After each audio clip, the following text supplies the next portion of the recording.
So, ang sabi niya, o diba, perfect sa mga walang puwet. So, yes guys, perfect na perfect siya sa makagaya ko na walang puwet, hindi binayaan ng magandang puwet. So, eto na nga siya guys, eto yung mini niya.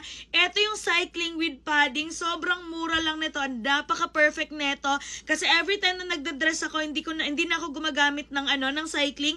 Eto na kaagad yung sinusuot ko. And then, ang mas pinabongga pa dahil meron na siyang kasamang padding. So, ipapakita ko sa inyo guys. So, ayun na nga guys, eto nga yung aking puwet. Kapag wala akong suot na padding or etong cycling padding, ayan, makikita nyo naman, super flat talaga, kitang-kita nyo naman, ayan, super flat talaga.